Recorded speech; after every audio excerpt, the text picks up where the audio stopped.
The dust beneath Grace Bennett's worn boots had turned from Texas red to Wyoming brown over 3 years of running, and as she rode into the settlement of Seattle, Washington Territory in the spring of 1878, she told herself this would be the last time she let hope flicker in her chest. The mountain town sprawled before her like a promise she knew better than to believe in, timber buildings climbing the hillsides where the dense forests had been cleared, the scent of cedar and salt water drifting up from the sound that gave the place its lifeblood.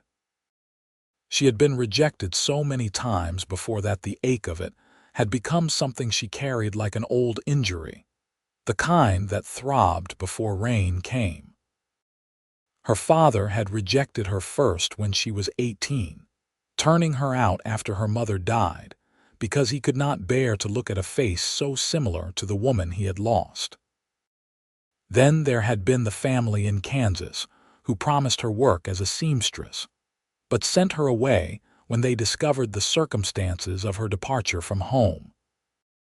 After that came a string of towns where she had tried to build something resembling a life, only to find doors closing in her face when whispers followed her about being a woman alone, untethered, possibly trouble. She guided her mare, a patient gray named Dolly, down the main street that folks called First Avenue, taking in the bustle of activity that marked Seattle as a town on the rise. Lumber mills dominated the waterfront, their saws screaming through logs that had stood for centuries. Wagons loaded with supplies rumbled past, and men in work clothes streamed between the saloons and boarding houses. The settlement had barely existed 20 years ago, but now it hummed with the kind of energy that came from people who believed they were building something that would last. Grace had stopped believing in things that lasted, but she needed work, and she needed it desperately.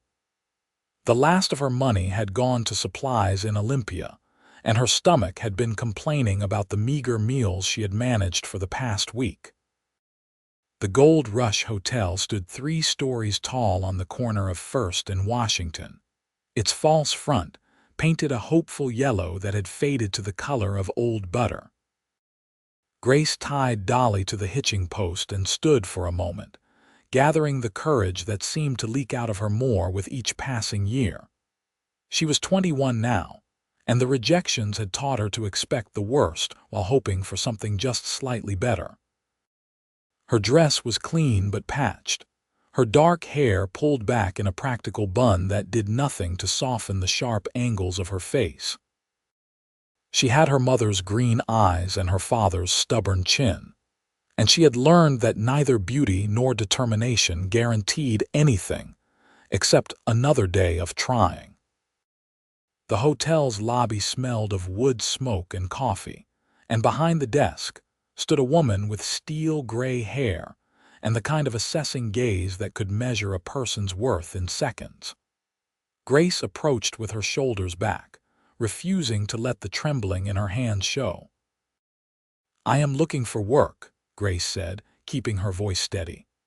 "I can cook, clean, do laundry, mend linens. I am a hard worker and I do not complain." The woman's eyes traveled over Grace's worn clothing, the dust of travel still clinging to her skirts despite her attempts to brush it away.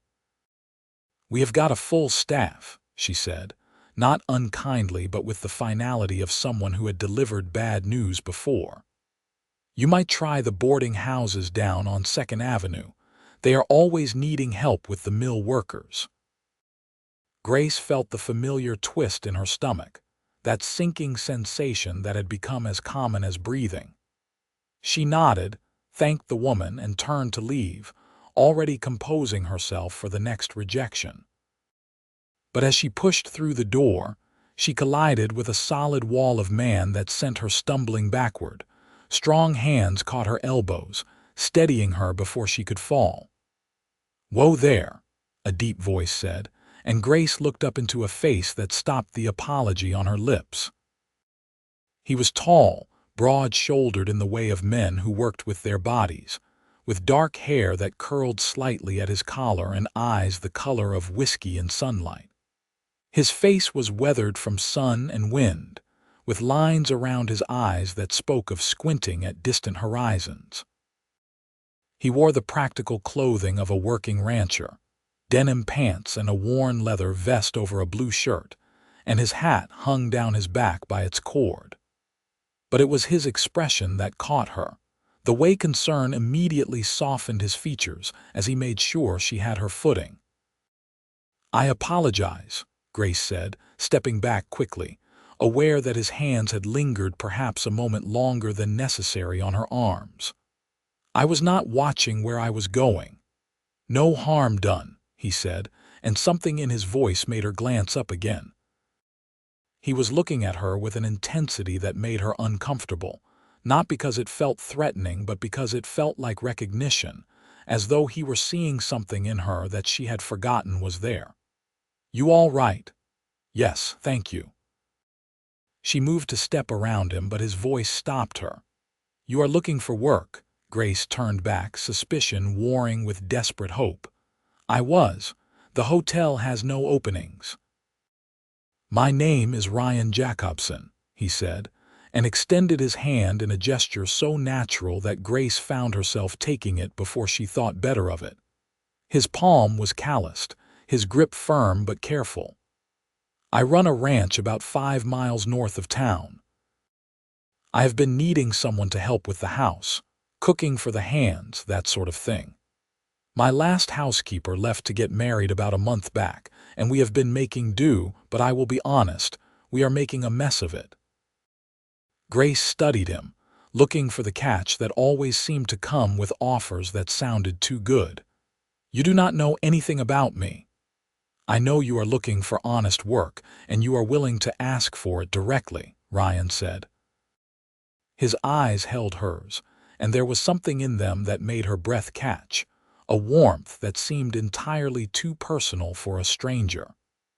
"I know you carry yourself like someone who has worked hard and is not afraid to do it again. That is enough for me to offer you a chance. The pay is fair, $30 a month plus room and board. You would have your own cabin, small but private. If it does not work out, you can leave anytime and I will pay you for the time you worked."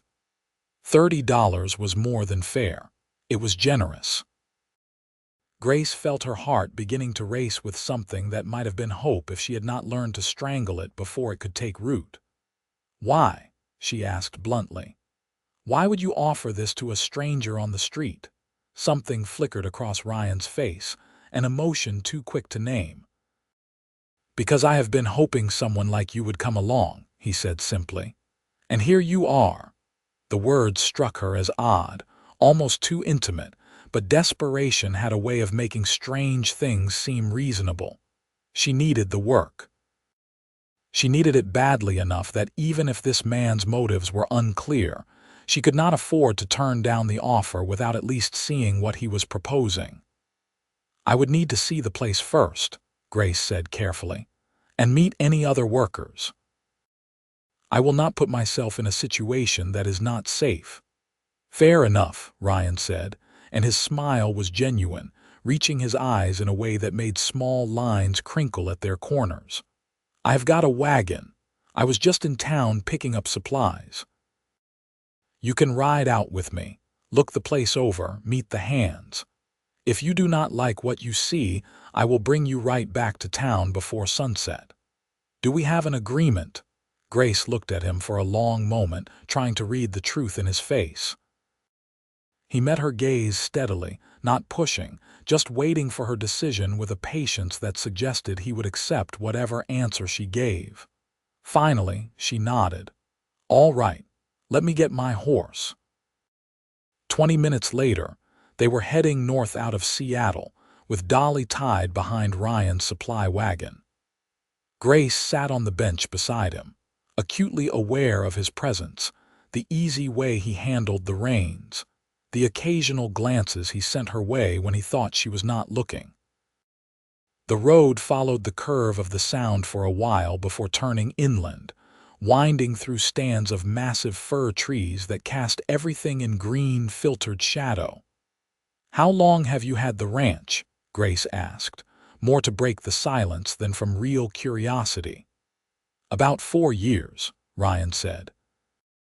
"I bought the land from a homesteader who decided the winters were too hard and the trees were too many. He was not wrong about either, but I like it. We run cattle, some horses. It is not a huge operation, but it is growing steady.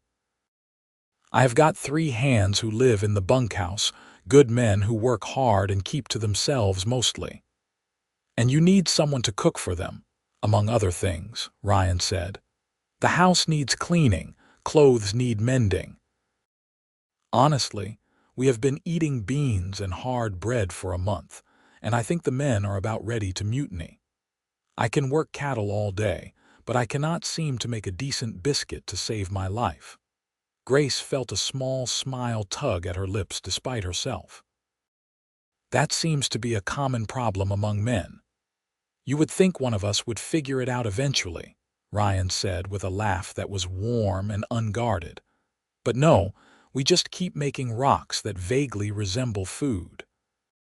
They talked as the wagon rolled north, and Grace found herself relaxing incrementally. Ryan asked about her travels, and she gave him the edited version, the one that left out the worst of the rejections and her father's harsh words. He told her about Seattle, how it had grown from a handful of buildings to a real town in just a couple of decades, how the lumber and coal were drawing people from back east and even from overseas. His voice carried genuine affection for the place, the kind of attachment that came from putting down roots and meaning to stay. The ranch appeared as they crested a rise, and Grace felt her breath catch for the second time that day. The main house was built of logs, solid and sprawling, with a covered porch that wrapped around 2 sides. Behind it stood a barn, a bunkhouse, and several smaller outbuildings, all well maintained. Pastures stretched out in several directions, enclosed by split rail fences, and Grace could see cattle grazing in the distance. Mountains rose up beyond it all, still capped with snow despite the spring warmth in the valley. It was beautiful in a rugged, unpolished way, and it looked like exactly the kind of place where a person could build a life. "This is it," Ryan said, and there was pride in his voice. The Jacobson Ranch. 3 men emerged from the barn as Ryan pulled the wagon to a stop in front of the house. They were young, probably not much older than Grace herself, with the lean, weathered look of men who spent their days outside. Ryan introduced them as Tom, Daniel, and Sam, and they greeted Grace with a mixture of curiosity and hope that told her Ryan had not been exaggerating about the state of their meals. "She has not agreed to stay yet," Ryan said, helping Grace down from the wagon. "I am showing her around first." The house's interior was as solid as its exterior, with a large main room that served as kitchen and living space, a stone fireplace taking up most of one wall. There were 2 bedrooms off the main room, and Ryan explained that one was his, and the other had been his late father's but now stood empty. The furniture was simple but well made, and everything had the dusty, neglected look of a house occupied only by men who saw it as a place to sleep rather than a home to tend. "The cabin that would be yours is out back," Ryan said, leading her through the rear door. "It is not much, but it has got a stove and a decent bed." The cabin was small, just 1 room really, but it had a window that looked out toward the mountains and enough space for a bed, a table, and a chair. The stove in the corner was clean, and when Grace tested the door, it swung smoothly on well-oiled hinges. It was better than many places she had stayed, and the privacy it offered was worth more than size. "What do you think?" Ryan asked, and there was something almost anxious in his voice, as though her answer mattered more than it should to an employer meeting a potential worker. Grace turned to look at him, this stranger who had offered her an opportunity that still seemed too good to be true. "Why did you say you had been waiting for me?" she asked. Earlier, you said you had been hoping someone like me would come along. What did you mean?" Ryan was quiet for a moment, his gaze steady on hers. "Can I be honest with you? I would prefer it." "I saw you about a year ago," Ryan said slowly. "In Olympia. You were coming out of the general store and you looked lost, like you were carrying the weight of the world and did not know where to set it down. I almost spoke to you then, but I did not have a good reason, and you looked like you had dealt with enough men bothering you. But I remembered you. And then today, when I saw you in Seattle, it felt like I had been given a second chance to do what I should have done a year ago, which is offer you a place where you could rest for a while." Grace stared at him, her heart doing something complicated in her chest. "That does not make any sense." "You do not know me." "Not yet," Ryan said. "But I would like to if you will let me."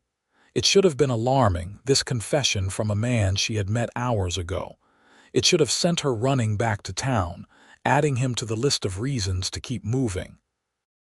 But there was something in his eyes, a vulnerability that matched her own, that made his words sound less like a threat and more like a hope he had been carrying as long as she had been carrying her fear of rejection. "I will take the job," Grace said, before she could talk herself out of it. "On a trial basis, 1 month. If it is not working for either of us, I will leave with no hard feelings." "Fair enough," Ryan said, and his smile was like sunrise, bright and full of promise. "When can you start?" "Now, if you will help me bring my things from town." "I will do you one better," Ryan said. "I will go get your things while you rest.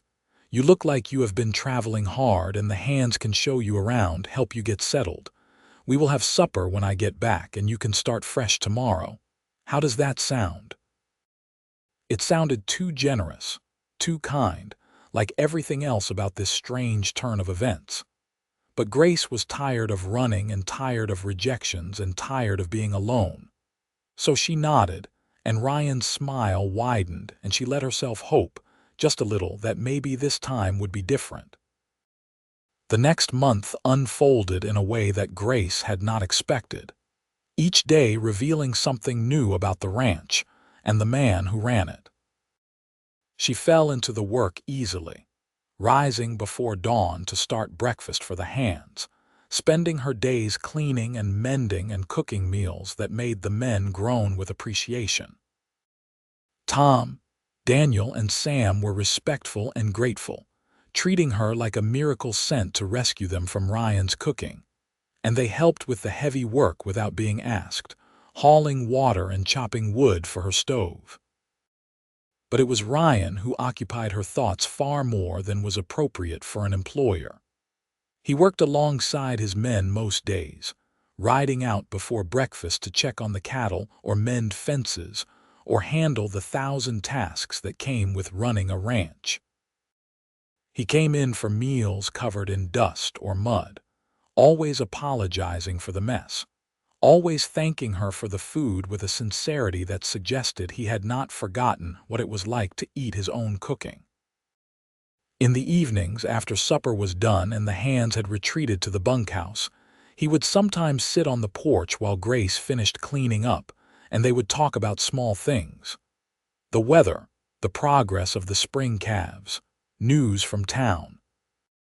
But there were other moments, too, when their conversations went deeper. Ryan told her about his father, who had died 2 years ago and left him the ranch, about the responsibility he felt to make something lasting out of what they had started together. Grace found herself sharing bits of her own story, carefully at first, then with more honesty as she realized he listened without judgment, his questions gentle and his silences patient. "Why did you keep moving?" he asked one evening about 3 weeks into her stay. They were sitting on the porch steps, the sunset painting the mountains in shades of gold and purple. Grace was quiet for a long time, watching the colors shift across the sky. "Because I kept hoping the next place would be different," she said finally. "That maybe if I could just get far enough from where I started, I could find somewhere I belonged. But every time I thought I had found it, something would go wrong. Someone would decide I was not worth keeping around, or word would get out that I was a woman alone and people would start talking, making assumptions. After a while, it felt easier to keep moving than to stay and wait for the rejection. "That sounds exhausting," Ryan said quietly. It was. Grace looked at him at the way the fading light softened his features. "It is. You do not have to keep moving," Ryan said. "Not unless you want to." There was weight to his words, layers of meaning that made Grace's pulse quicken. "The month is almost up," she said, not quite a question. "Then stay for another month," Ryan said. "And another after that. Stay as long as you want, Grace. I meant what I said that first day. I have been waiting for you." Grace felt something crack open inside her chest, something that had been closed tight for so long she had forgotten what it felt like to let light in. "I do not understand why," she said, her voice barely above a whisper. "You do not know me, not really." "I know you work harder than anyone I have ever met," Ryan said. "I know you are kind to the horses and patient with the men when they track mud through your clean kitchen. I know you hum when you cook, and you watch the mountains like you are trying to memorize them. I know you fold clothes like each shirt is important, and you have mended every pair of my socks even though I did not ask you to." He paused, taking a breath. "And I know that when you smile, really smile, it feels like the sun coming out after a week of rain. I would like to see you smile more, Grace. I would like to be the reason you smile if you will let me." Grace's breath caught in her throat. "Ryan, I do not know how to do this.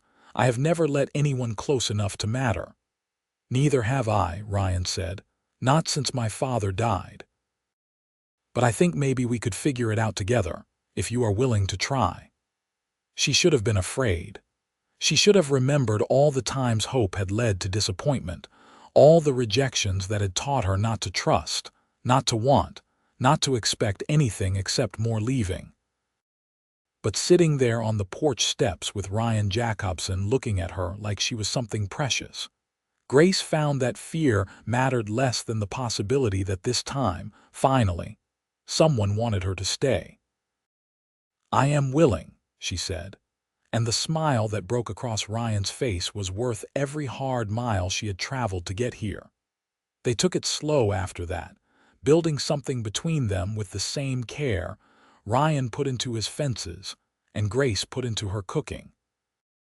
He courted her properly, despite the fact that she lived on his ranch and cooked his meals, bringing her wildflowers from the high meadows and taking her riding on Sundays to see parts of the territory she had not yet explored. They talked for hours, sharing stories from their pasts, their hopes for the future, the small daily observations that seemed meaningless until they were spoken aloud and became precious simply because the other person cared to hear them. Grace learned that Ryan had a quick mind and a generous heart, that he treated his animals and his workers with the same respect, that he believed in building things that would outlast him. He learned that Grace had a sharp wit and a fierce independence, that she could shoot better than most men and rope a calf if needed, that beneath her wariness was a capacity for joy that had been suppressed but never extinguished. The hands noticed, of course, the way Ryan found excuses to be near the house more often, the way Grace's smiles came easier and lasted longer. But they were good men who kept their observations to themselves, expressing their approval only in the careful way they made sure to give Ryan and Grace privacy when they could, volunteering to handle evening chores so the two of them could take walks along the creek that bordered the property. It was on one of those walks, in the soft twilight of a June evening, that Ryan took Grace's hand and said, "I love you. I think I have loved you since I saw you in Olympia, even though that does not make a lick of sense. And I definitely loved you from the moment you looked at me in Seattle like I might be trying to trick you, but you were going to take the chance anyway. I am not asking for anything except for you to know that. You do not have to say it back. I just need you to know." Grace stopped walking, standing there on the bank of the creek, with the water singing over stones and the first stars beginning to appear in the darkening sky. She had spent so long protecting herself from this exact moment, from the vulnerability of letting someone see all of her and trusting that they would not turn away. But Ryan had seen her at her most wary, her most worn down, her most afraid, and he had looked at her like she was the answer to a question he had been asking for years. "I love you too," she said, and felt the truth of it settle into her bones. "I think I started loving you when you caught me before I fell, and you looked at me like you had been searching for me. It terrified me. It still terrifies me a little. But I love you, Ryan Jacobson, and I do not want to run anymore." He kissed her then, gentle and sure, and Grace let herself fall into him, into the possibility that this was real and lasting and hers to keep. They were married in August, in a small church in Seattle with Tom, Daniel, and Sam standing as witnesses, and half the town in attendance, because Ryan was well liked, and people were curious about the woman who had won his heart. Grace wore a dress she had sewn herself from fabric Ryan had bought in town, cream-colored cotton with lace at the collar, and she carried a bouquet of the same wildflowers he had been bringing her all summer. Ryan wore his best suit and could not stop smiling, and when the minister pronounced them husband and wife, he swept Grace into his arms like she weighed nothing and kissed her in front of everyone, which made the congregation cheer and made Grace laugh with pure happiness. They spent their wedding night in the main house, which was now truly their home, and Grace discovered that the passion she had only read about in forbidden books was real and overwhelming and perfect when it was with someone you loved who loved you back just as fiercely. Ryan was gentle and patient, making sure she knew she could stop him at any point, that this was about both of them finding joy together. And when she finally lay in his arms in the darkness, listening to his heartbeat steady beneath her ear, Grace felt something she had not felt in years: safe. The seasons turned, and their life together found its rhythm. Grace took over more of the ranch's management, handling the books and the ordering of supplies, freeing Ryan to focus on the land and the animals. They added more cattle and bought breeding stock for horses, growing the operation until they needed to hire 2 more hands, bringing their total to 5. The ranch prospered in a way it had not before, and Ryan told her it was because she had brought order to the chaos, but Grace knew it was because they worked as partners, each supporting the other's strengths. In the spring of 1879, Grace realized she was pregnant.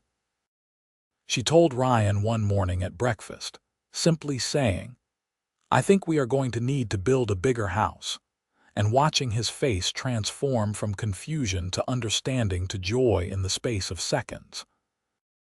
He actually whooped, picked her up carefully, and spun her around the kitchen while she laughed, and told him to put her down before he made her dizzy. The pregnancy was not easy. Grace was sick for the first 4 months, barely able to keep food down, and she hated feeling weak and useless even though Ryan and the hands assured her she was growing a human being, and that was the opposite of useless. But by the 5th month, the sickness passed and she bloomed, her body changing in ways that amazed and sometimes alarmed her. Ryan was endlessly fascinated by it, talking to her belly and feeling for the baby's kicks, reading her passages from the farming almanac, because he claimed the baby should be educated from the start. Their son was born on a cold January night in 1880, arriving after 12 hours of labor that left Grace exhausted and exhilarated and terrified all at once. Ryan had stayed with her the whole time, holding her hand and wiping her forehead, refusing to leave even when the midwife from town suggested he might be more comfortable waiting outside. When the baby finally slipped into the world, red-faced and screaming his displeasure at the cold air, Ryan cut the cord with shaking hands and placed him on Grace's chest with tears streaming down his face. They named him Matthew, and he had Ryan's dark hair and Grace's green eyes and a temper that suggested he would be a handful from the start. Grace had never known she could love something so fiercely. This tiny person who depended on her for everything, and watching Ryan with their son, the gentleness and wonder in every interaction, made her fall in love with her husband all over again. Life with a baby was chaotic in ways Grace had not anticipated. Matthew had his days and nights confused for the first 2 months, which meant neither she nor Ryan got much sleep. The hands were surprisingly helpful, taking turns walking the baby when he was fussy, and Daniel turned out to have a gift for making Matthew laugh. Grace learned to do everything one-handed while nursing, to sleep in brief snatches whenever the baby did, to let go of her need for the house to be perfectly clean, because some days just getting everyone fed was accomplishment enough. But there were perfect moments, too. Matthew falling asleep on Ryan's chest after a bottle, his tiny hand curled around his father's finger. The first time he smiled, really smiled at Grace when she leaned over his cradle in the morning, the way he would quiet when Ryan sang to him, his clear baritone filling the house with old folk songs Ryan's own father had sung to him. When Matthew was 6 months old, they finally finished the addition to the house, adding 2 bedrooms and a larger kitchen. Grace painted the walls of Matthew's room a soft blue and made curtains from fabric printed with horses, and Ryan built a cradle that rocked on curved runners, spending hours sanding it smooth so there would be no splinters. They moved into their new bedroom and gave Matthew the old one, and it felt like another step forward, another piece of their life falling into place. The years flowed past, marked by the seasons and the growth of their son and their ranch. Matthew learned to walk, then run, then ride, becoming his father's shadow as soon as he was old enough to toddle after Ryan into the barn. Grace watched them together and felt her heart expand with gratitude for this life they had built, so different from the lonely wandering of her early 20s. In 1882, Grace became pregnant again. This time she was less frightened, knowing what to expect, though the sickness was just as bad and lasted just as long. Their daughter was born in September of that year, arriving so quickly that they barely had time to send for the midwife. Ryan delivered her himself, with Grace telling him what to do between contractions, and when he placed the baby in her arms, he was shaking so hard Grace thought he might drop her. They named her Lily, and she was quieter than Matthew had been, content to watch the world with solemn eyes that were the exact shade of Ryan's. She adored her older brother from the start, and Matthew took his role as protector seriously, refusing to let anyone hold her unless he approved of them first. It made visitors laugh and made Grace's heart ache with love for both her children. Life with 2 children was busier but no less joyful. Grace had hired a woman from town to help with the housework and cooking, which gave her more time to spend with the babies and to help Ryan with the ranch. They were prosperous now, their herd of cattle one of the largest in the territory, their horses sought after for their quality and temperament. Ryan had built a reputation as a fair dealer and an honest man, and that reputation brought steady business. But for all their success, the thing Grace treasured most was the quiet moments, the everyday routines that made up their life. Breakfast together as a family, with Matthew chattering about everything and Lily banging her spoon on the table. Evening walks along the creek, carrying the children when they got tired, pointing out birds and deer and teaching them the names of trees. Sunday afternoons when they would all pile into the wagon and drive into Seattle for church and visiting, Matthew's excitement about town matching Lily's wide-eyed wonder. On their 5th wedding anniversary, in August of 1883, Ryan surprised Grace with a locket on a gold chain.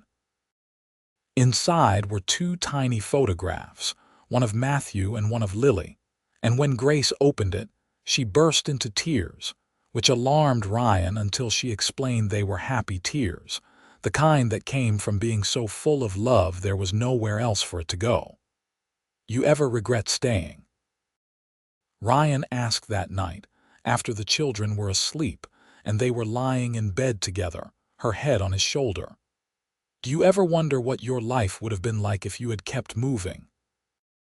Grace thought about it, really thought about it, remembering the woman she had been when she rode into Seattle 5 years ago, worn down and expecting rejection. "No," she said finally, "because I was not really living until I found you. I was just surviving, moving from place to place hoping something would change.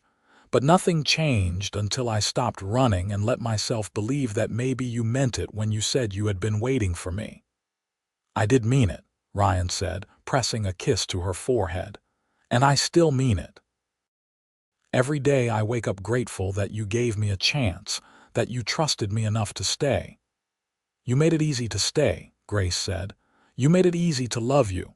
"Good," Ryan said, "because I plan on keeping you for the rest of our lives." "That sounds perfect to me," Grace said, and meant it with her whole heart. More years passed, bringing changes and challenges and joys. Matthew started school in Seattle, riding in with Ryan 3 days a week when Ryan went to town for business. Lily followed 2 years later, chattering all the way there and back about her teacher and her friends, and the books she was learning to read. The ranch continued to grow, and Ryan bought additional land to the north, expanding their grazing territory and building a second barn to handle the increased stock.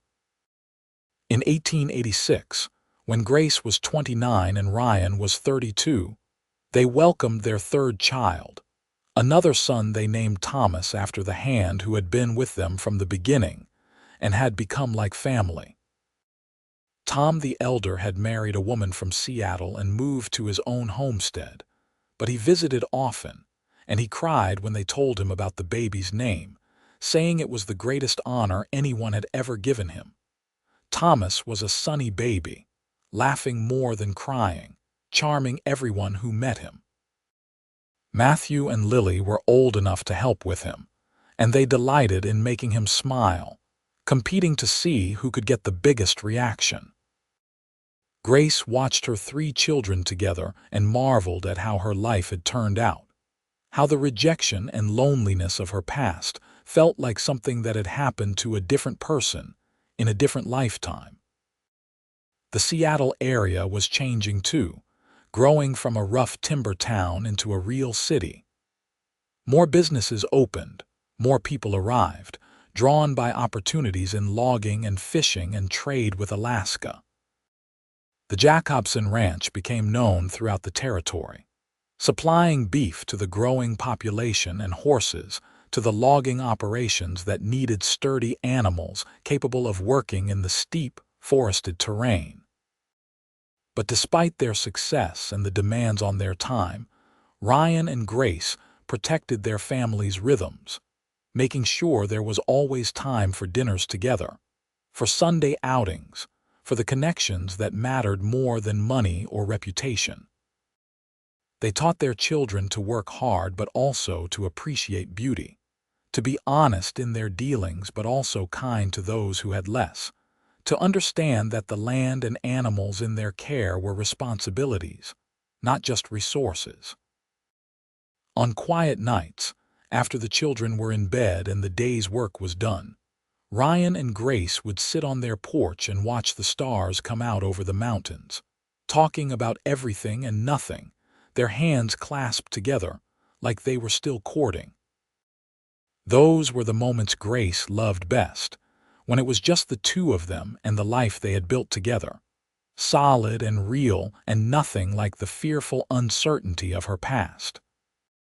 In the summer of 1889, when Matthew was 9 and already talking about wanting to be a rancher like his father, Grace found herself pregnant for the 4th time.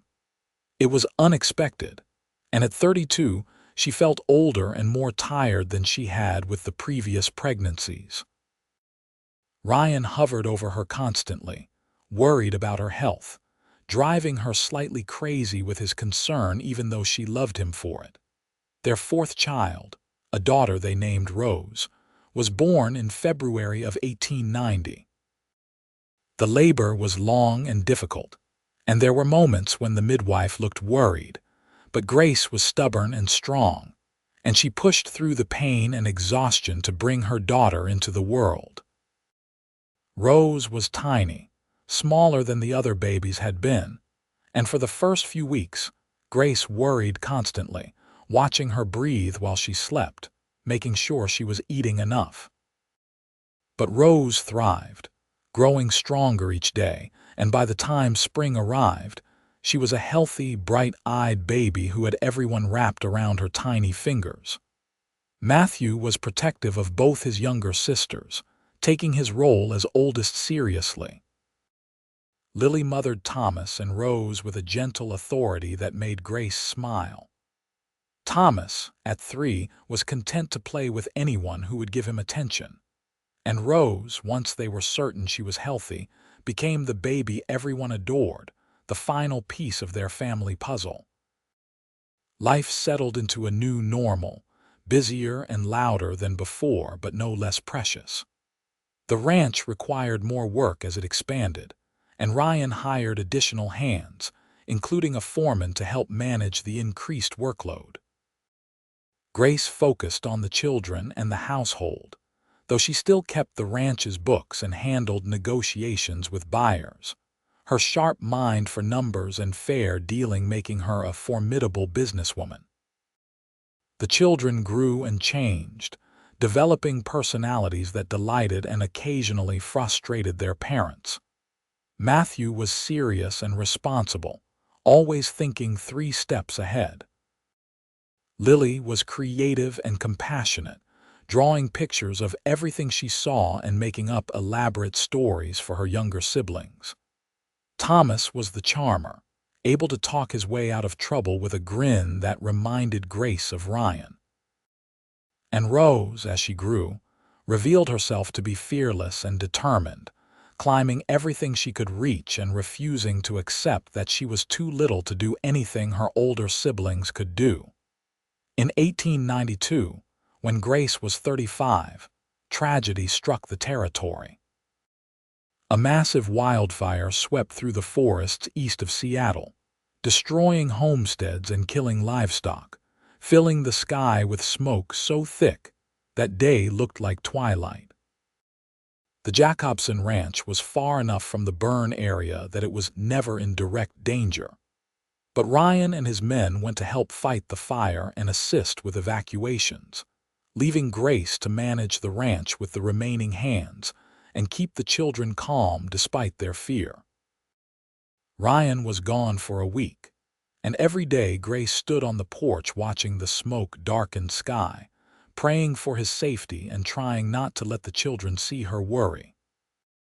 When he finally came home, exhausted and covered in soot, she held him so tightly he laughed and said she was going to crack his ribs. That night, after he had bathed and eaten and checked on each sleeping child, he lay in bed with Grace and told her about the devastation he had seen, families losing everything they had worked for, the land scorched and barren. "It made me realize how lucky we are," Ryan said quietly. "How easily everything could be taken away. I kept thinking about you and the children, about how I might not make it back to you, and it scared me more than the fire did. But you did come back," Grace said, holding his hand tightly. "You always come back, and I always will," Ryan promised. "As long as I have breath in me, I will find my way back to you." They donated money and supplies to help the families who had lost their homes, and Ryan hired 2 of the men whose ranches had burned, giving them work and a chance to rebuild their savings. It was the right thing to do, and it was also practical, as the ranch could use the additional labor. But mostly it was an expression of the values Ryan and Grace shared, the belief that people should help each other, that community mattered, that prosperity meant nothing if you did not use it to lift others up. The children grew older, and the house filled with the noise of their activities. Matthew showed a natural talent for working with animals, spending hours with the horses and learning everything Ryan could teach him about breeding and training. Lily discovered she loved growing things, and Grace helped her plant a garden where she grew vegetables and flowers, her hands always dirty and her face always happy. Thomas was fascinated by building things, constructing elaborate structures from scraps of wood and rope, some of which actually stood up. And Rose followed everyone around, absorbing information like a sponge, asking endless questions about how things worked and why things were the way they were. In 1895, when Grace was 38 and Ryan was 42, they celebrated their 12th wedding anniversary with a party that filled their house and yard with friends and neighbors. Matthew was 15 now, tall and broad-shouldered like his father, already doing a man's work on the ranch. Lily was 13, beautiful and kind, helping Grace with the younger children and the household. Thomas was 9, all energy and enthusiasm, and Rose was 5. Still following her siblings everywhere, but beginning to show signs of the independent spirit that would define her. Grace stood on the porch that evening, watching Ryan surrounded by their children and friends, laughing at something Tom the elder said, and felt a wave of gratitude so powerful it made her eyes sting with tears. This life, this family, this home, it had all seemed impossible when she was a lonely young woman riding into Seattle expecting nothing except another rejection. But Ryan had seen her, really seen her, and he had offered her not just a job but a chance at something real and lasting. She thought about the woman she had been, carrying rejection like a weight, moving from place to place, because staying hurt too much. And she thought about the woman she had become, confident and loved, and surrounded by people who valued her not despite her past, but because of who she was in the present. The journey between those 2 versions of herself had been long and sometimes painful, but standing here now, watching her husband and children, Grace knew with absolute certainty that every hard mile had been worth it to arrive at this moment, this life, this joy. Ryan caught her eye across the yard and smiled, that same warm, open smile he had given her the day they met, and Grace smiled back, putting everything she felt into that expression. He excused himself from his conversation and walked over to her, slipping his arm around her waist and pulling her close. "What are you thinking about?" he asked, pressing a kiss to her temple. "About how I almost kept riding through Seattle that day," Grace said. "About how close I came to missing all of this because I was so afraid of being rejected again." "But you did not keep riding," Ryan said. "You stopped. You took a chance. You let me in." "You made it easy," Grace said. "You looked at me like I was worth waiting for." "You were worth waiting for," Ryan said. "You still are. You always will be." Grace turned in his arms and kissed him, not caring that their children and half the neighborhood could see, wanting him to know without words what he meant to her, what this life they had built together meant to her. When they broke apart, he was smiling that smile again, the one that still made her heart skip even after 12 years of marriage. "I love you, Grace Jacobson," Ryan said. "I love you too," Grace said. "Thank you for waiting for me. Thank you for making me believe I was worth staying for." "Always," Ryan said. "For as long as we both shall live and beyond that if I can manage it." The children grew and life continued its forward march. Matthew took over more of the ranch operations, working alongside Ryan as a true partner rather than just a son learning the trade. When he was 18, he started courting a girl from Seattle, the daughter of a shopkeeper. And Ryan and Grace watched with amusement and empathy as their eldest son experienced the nervousness and excitement of first love. The girl, whose name was Catherine, was sweet and sensible, and she fit into their family easily, helping Grace in the kitchen and laughing at Thomas's jokes and letting Rose pepper her with questions. Matthew and Catherine were married in the spring of 1898, and Ryan built them a house on the ranch property, close enough to be part of the daily operations but far enough to give them privacy. Grace cried at the wedding, overwhelmed by how quickly her baby boy had become a man with a wife and plans for his own future. But they were happy tears, gratitude mixed with the bittersweet ache of watching her child step into adulthood. Lily chose a different path. She loved the ranch but not the work of running it, and when she was 17, she announced her intention to become a teacher. Ryan and Grace supported her completely, arranging for her to attend normal school in Seattle. And 2 years later, Lily took a position teaching at the small school on the outskirts of town where she and her siblings had once been students.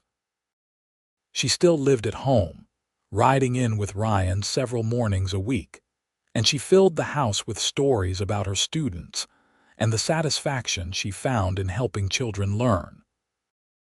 Thomas remained a builder at heart, apprenticing with a carpenter in Seattle when he was 16, and showing such natural talent that he was soon taking on projects independently. He built furniture for the family and friends, his pieces marked by both functionality and unexpected beauty, and he talked about opening his own shop someday.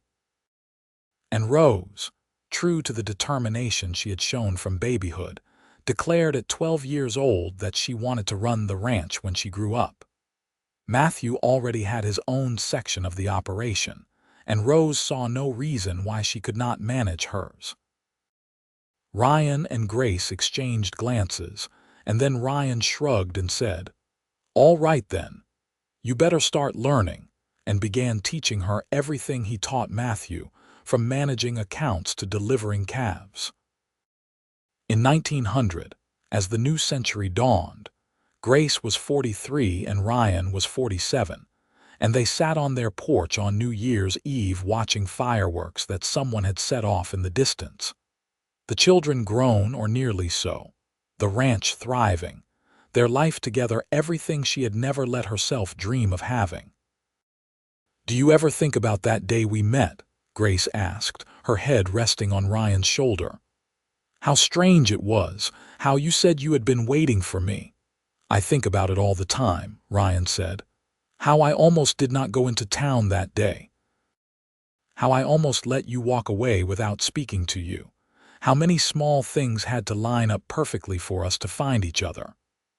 I spent so long believing I was the kind of person people rejected," Grace said quietly. "My father, the families I tried to work for, the towns that never felt like home. I had convinced myself there was something wrong with me, something that made me unworthy of being wanted." "There was never anything wrong with you," Ryan said fiercely. "Those people were fools who could not see what they had. I saw you, Grace. I saw you in Olympia looking lost, and something in me recognized something in you. And when I saw you again in Seattle, I knew I could not let you slip away again. So I took a chance, offered you a job, and hoped you would take it. Hoped you would stay long enough for me to show you that you were worth waiting for, worth fighting for, worth loving." Grace felt tears slip down her cheeks, the good kind, the kind that came from being seen and known and loved completely. "You gave me a life I never thought I could have," she said. "A home, a family, a place to belong. You gave me yourself, and it was more than I ever imagined anyone would give me." "You gave me the same," Ryan said. A home is just a building until someone you love lives in it with you. This ranch, it was just work before you came, just something I did to get through the days after my father died. But you turned it into a home, filled it with love and laughter and children who are the best of both of us. You made my life mean something beyond cattle and horses and land. They sat in comfortable silence as the fireworks faded and the new century settled in around them. And Grace thought about the journey that had brought her here, from rejection to acceptance, from loneliness to love, from running to staying.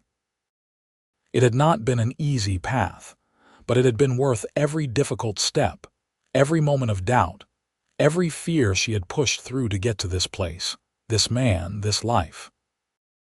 In 1902, Matthew and Catherine had their first child, a son they named Ryan after his grandfather, and Grace discovered the particular joy of being a grandmother. She held the baby and saw echoes of her own children, of Ryan, of herself, this tiny person who carried forward their family's story into the future. Ryan the elder was beside himself with pride and joy, spending hours with his grandson, telling him stories even though the baby was too young to understand, making plans for teaching him to ride and work with cattle when he was old enough. Lily married a year later, a quiet man named Peter who worked at the bank in Seattle. They built a house in town, close enough to visit regularly, and Lily continued teaching while Peter handled finances for several local businesses. Their wedding was smaller than Matthew's had been, intimate and sweet, and Grace watched her daughter pledge her life to someone who clearly adored her and felt the same fierce gratitude she always felt when her children found happiness. Thomas opened his carpentry shop in 1904, calling it Jacobson Fine Furniture, and he quickly built a reputation for quality work. He hired 2 apprentices and took on more projects than he could handle alone, staying busy in a way that made him happy. He courted a series of young women, cheerfully reporting on each romance's progress or demise, never seeming particularly heartbroken when things ended, still searching for the right person. Rose, at 14, was already as capable as some of the hired hands, riding out with Ryan and Matthew to check the herds, helping with breeding decisions, keeping meticulous records of every animal's lineage and health. Ryan told Grace privately that Rose had a gift for ranching that went beyond skill into instinct, an understanding of the land and animals that could not be taught, only nurtured. Grace was proud of all her children, but there was something special about watching her youngest daughter claim her place in the work that had brought Grace and Ryan together. As Grace entered her late 40s, she noticed the small ways time was changing them both. Ryan's hair had gone mostly gray, and his hands bore the scars and calluses of decades of hard work. Her own face showed lines around her eyes and mouth, markers of years spent smiling and squinting at the sun. Their bodies were not as strong as they had been in their youth, tiring more easily, aching in the mornings until they had moved around for a while. But they were still strong, still healthy, still capable of the work they loved. And more importantly, they were together, their love deepened by years of partnership and parenting, and building a life that had exceeded both their expectations. Grace looked at Ryan now and saw not just the handsome cowboy who had caught her when she stumbled, but also the father of her children, the partner in all her ventures, the man who had proven every single day for more than 20 years that he had meant it when he said he had been waiting for her. In the fall of 1907, tragedy struck again when a horse accident injured Ryan badly. He was working with a young stallion, a spirited animal they were training for sale, when something spooked it, and Ryan was thrown into the fence rail, breaking several ribs and his left arm. Grace's heart stopped when Matthew came running to the house shouting for her. and the ride into town to fetch the doctor was the longest of her life, praying the whole way that Ryan would be all right, that she would not lose him after finally finding him. The doctor set the arm and wrapped the ribs and said that Ryan was lucky, that it could have been much worse, that he would heal but it would take time and he needed to rest. Ryan was a terrible patient, chafing at the restrictions, trying to do too much too soon, and paying for it with pain that made him pale and short-tempered.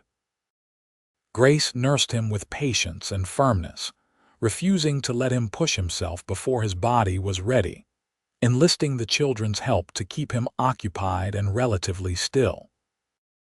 It took 2 months for Ryan to heal enough to work again, and in that time, Grace watched him struggle with feeling useless, with being dependent, with the fear that maybe he was getting too old for ranch work. She understood that fear, felt echoes of it in her own concerns about aging, about their children building their own lives separate from the ranch, about time passing too quickly. But she also knew that they had built something lasting, that the ranch would continue whether they were actively working it every day or not, that their value was not solely in what they could produce with their hands. "We have earned the right to slow down a little," Grace told Ryan one evening when he was particularly frustrated with his healing pace. "We have worked hard our whole lives. The ranch is successful. Matthew and Rose have it well in hand. It is all right to rest sometimes, to enjoy what we have built rather than always building more." "I know," Ryan said, but his voice held doubt. "I just never imagined myself as the kind of man who sits around while others work." "You are not sitting around," Grace said. "You are healing. And when you are healed, you will go back to work, but maybe not quite as hard. Maybe you let the younger ones handle more of the physical labor, and you focus on the parts only you can do, the decisions and planning and teaching. There is no shame in acknowledging that our bodies are not 25 anymore." Ryan looked at her for a long moment, then smiled ruefully. "When did you get so wise?" "I have always been wise," Grace said with mock severity. "You just have not always listened." He laughed, then winced because laughing still hurt his ribs. "Well, I am listening now. You are right. We have earned the right to ease up a bit. And truthfully, Matthew and Rose do not need me hovering over them. They are good ranchers, maybe better than I was at their age." "They learned from the best," Grace said, leaning over to kiss him softly. "And they will keep learning because you are going to be around for a long time yet, teaching them everything you know." "That sounds good to me," Ryan said, pulling her closer with his good arm. "As long as I have you beside me, I can handle anything, even getting old." "We are getting old together," Grace said. "And I cannot think of anyone I would rather do it with."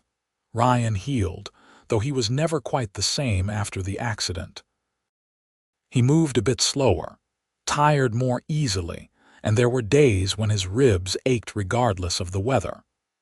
But he adapted, shifting more of the daily work to Matthew and Rose while focusing on the business side of the ranch and on training the next generation of horses and cattle. He seemed more at peace than he had been before the accident, as though being forced to slow down had given him permission to appreciate what he had rather than always striving for more. In 1909, Thomas finally found his person, a widow named Margaret who had come to his shop to order furniture for her house. She was 34, 4 years older than Thomas, with 2 children from her first marriage, a boy of 8 and a girl of 6. Thomas fell for all 3 of them at once, and by the time he brought Margaret to meet his parents, he was already planning their wedding. They married that summer, and Thomas adopted Margaret's children, giving them the Jacobson name and a father who loved them as fiercely as if they had been born to him. Rose, at 19, showed no interest in courtship despite the steady stream of young men who found excuses to visit the ranch. She told Grace she was too busy learning the business to bother with romance, And besides, no man she had met understood that she planned to keep working the ranch even after marriage, assuming marriage ever happened. Grace understood her daughter's single-minded focus, recognized it as something she herself might have felt if circumstances had been different, and she assured Rose that the right person would appreciate her ambitions rather than trying to diminish them.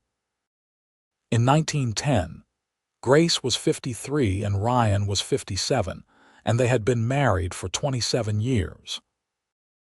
They had 5 grandchildren now, with another on the way from Matthew and Catherine, and the ranch employed a dozen hands and sprawled across land they owned as well as land they leased from the territorial government.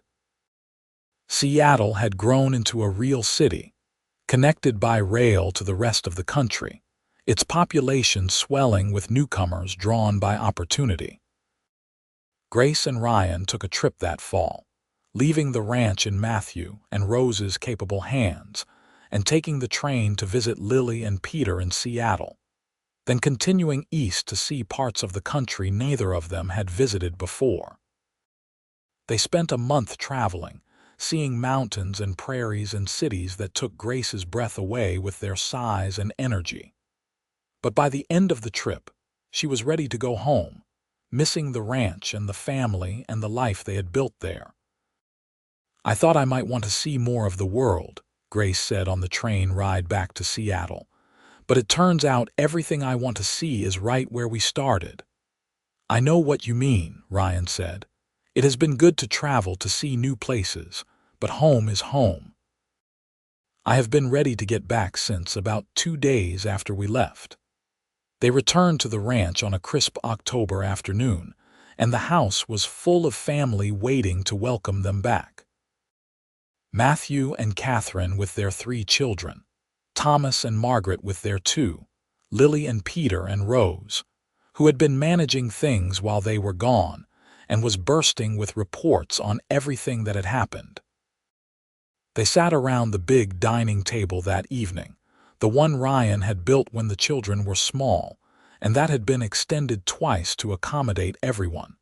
And Grace looked around at all these faces she loved, this family she and Ryan had created, and felt complete. Over dinner, Rose casually mentioned that she had met someone, a man named Jack who worked for the territorial surveyor's office and had been out surveying land adjacent to their property. Grace and Ryan exchanged glances, and Ryan asked carefully about this Jack, trying not to sound too curious or too protective. Rose rolled her eyes but answered, saying Jack was 26, educated, respectful, and most importantly, he thought it was impressive that she ran a ranch rather than strange or unfeminine. "I would like to invite him for dinner sometime," Rose said, "if that would be acceptable." "Of course," Grace said, delighted and trying not to show it too obviously. "Anytime." Jack came to dinner the following week, and he turned out to be exactly as Rose had described, intelligent, respectful, and genuinely impressed by Rose's knowledge and capability. He asked thoughtful questions about the ranch operations and listened carefully to her answers, and when she described some of the challenges they faced with predators and weather, he offered observations about land management and water rights that showed he understood the complexities of working the land. By the end of the evening, Ryan was cautiously approving and Grace was already planning a wedding, though she kept that to herself. Rose and Jack courted through the winter and into the spring, their relationship developing with the same deliberate care Rose brought to everything. In May of 1911, Jack asked Ryan's permission to marry Rose, and Ryan gave it gladly, though he also had a private conversation with the young man making it clear that Rose was not giving up ranching, and that any husband of hers needed to understand that going in. Jack assured him that he understood completely, and in fact was hoping to help with the ranch while continuing his surveying work, as the 2 jobs complemented each other well. They were married in June, with the whole family in attendance and half the territory invited, because the Jacobsons knew everyone and had helped most of them at one time or another. Rose wore a dress of ivory silk that Grace had helped her make, and she carried wildflowers like her mother had. And when Jack looked at her as she walked down the aisle, the love in his eyes reminded Grace so much of the way Ryan had looked at her on their wedding day that she wept through the entire ceremony. Ryan and Grace built Rose and Jack a house on the property, next to Matthew and Catherine's, and the ranch began to feel like a real family compound, multiple generations working the land together, raising children who would carry the legacy forward. Grace watched it all with wonder and gratitude, still sometimes unable to believe that this was her life, that the frightened, rejected girl who had ridden into Seattle so long ago had become the matriarch of this thriving family. The years continued to pass, bringing joys and sorrows in equal measure. In 1913, Ryan's health began to decline in small ways, nothing dramatic but a steady accumulation of minor issues that signaled his body was wearing out after decades of hard use. He developed pain in his joints that made mornings difficult, a persistent cough that the doctor said was from years of breathing dust and smoke, and a weariness that no amount of rest seemed to cure. He was 60 years old, which was not ancient but not young either, especially for a man who had worked as hard as he had for as long as he had.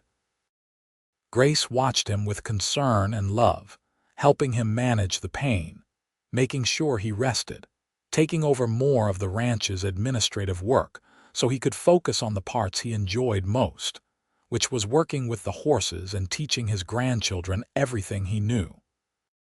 He was patient with the children in a way that made her heart ache, answering their endless questions and showing them how to rope and ride and care for animals with the same attention he had given their parents.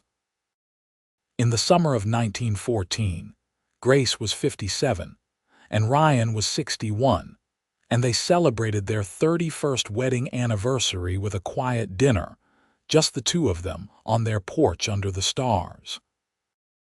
They talked about the early days, how scared Grace had been, how determined Ryan had been to make her stay, how neither of them could have imagined back then what their life would become. "I would do it all again," Ryan said, holding her hand. "Every hard day, every struggle, every moment of doubt. I would do it all the same if it meant ending up here with you." "So would I," Grace said. "You gave me a life worth living, Ryan. You saw me when I had stopped believing anyone would, and you loved me when I thought I was unlovable. That is a gift I can never repay." "You already have repaid it," Ryan said. "Every day for 31 years you have given me love and partnership and a family and a home. You have made me happier than I ever thought possible. If anything, I am the one in debt." "Then let us call it even," Grace said, smiling through tears. "And just keep loving each other for however long we have left." "That is a deal I can make," Ryan said, and kissed her with all the tenderness of 3 decades of devotion. They had 10 more years together.